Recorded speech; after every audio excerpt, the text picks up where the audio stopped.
السلام عليكم ورحمة الله وبركاته. الحمد لله رب العالمين، وبه نستعين على أمور الدنيا والدين. أشهد أن لا إله إلا الله وحده لا شريك له، وأشهد أن محمدا عبده ورسوله. والصلاة والسلام على أشرف الأنبياء والمرسلين سيدنا ومولانا محمد صلى الله عليه وسلم وعلى آله وأصحابه أجمعين. فقد قال الله تعالى في آية القرآن الكريم وهو أصدق القائلين: أعوذ بالله من الشيطان الرجيم، بسم الله الرحمن الرحيم. وإذا سألك عبادي عني فإني قريب. الآية. أما بعد، المحترمون، سيادة لجنة التحكيم، أيها الإخوان الكرماء، وأيها المستمعون المحترمون، أولا هيا بنا نشكر الله تعالى الذي قد أعطانا جميع نعمه ومنانه علينا حتى نستطيع أن نجتمع في هذا المكان المبارك. ثانيا نصلي ونسلم على سيدنا وحبيبنا محمد صلى الله عليه وسلم وعلى آله وأصحابه أجمعين. أيها الإخوان في الله، أقدم أمامكم خطبة قصيرة تحت الموضوع انتشار وتطوير اللغات العربية في العصر علامة 5.0.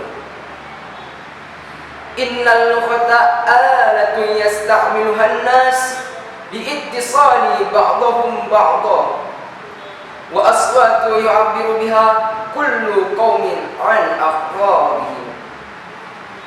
اللغة العربية إحدى اللغات أكثر مخبرها ومتحدثها في العالم.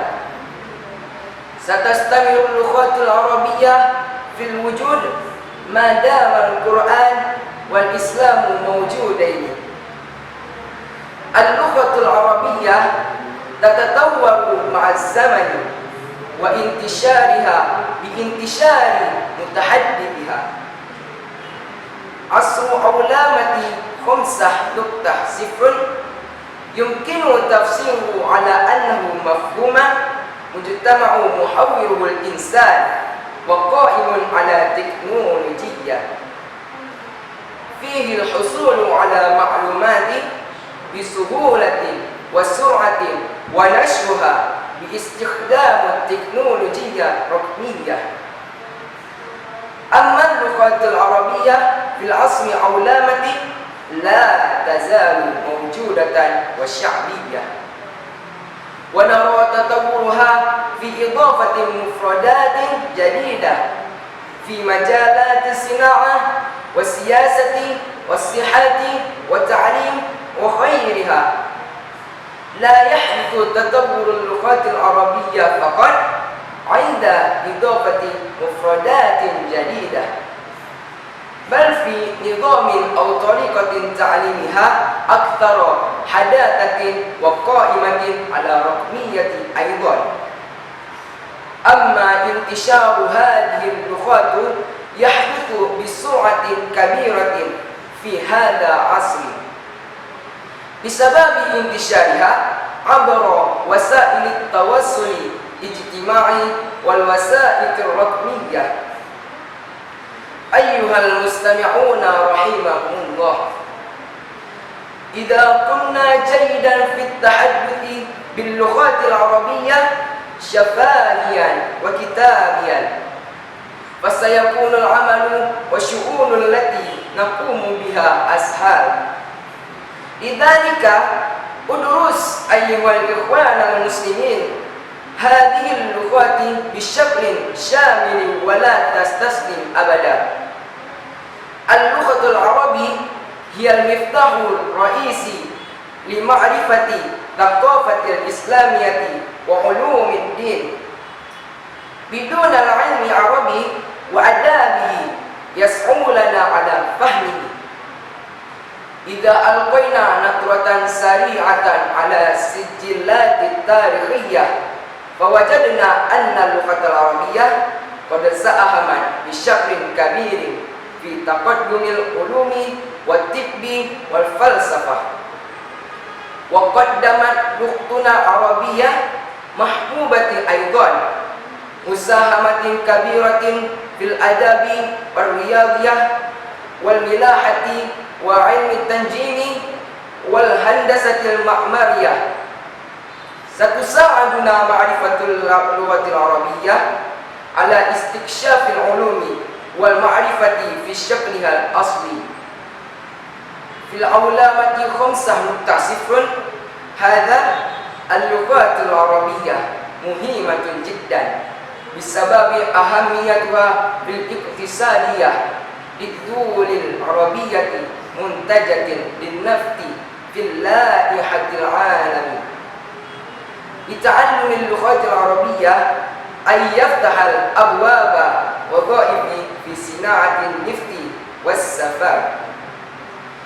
يمكن أن تساعدنا معرفة اللغات العربية في العثور على وظائف في المجالات المختلفة مثل الصحافة والأعمال والصناعة والتعليم والتمويل ومصارف والترجمة الفورية والاستشارة والخدمات الأجنبية والاستخبارات وغيرها.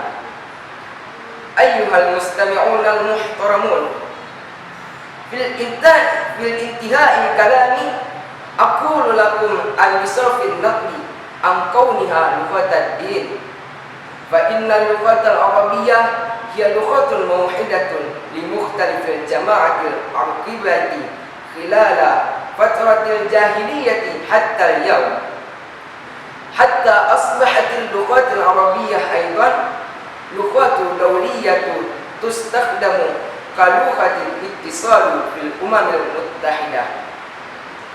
اللغة العربية ليست لغة للعرب أو للمسلمين وحدهم، بل هي للبشرية جميعا، ويمكن ملاحظة ذلك من استخدامه في الصلاة والتواصل بين الأمم. إن التوجه في تعلم اللغات العربية هو مجرد مسألة اختيار مجالات وقدرات التي تمتلكها.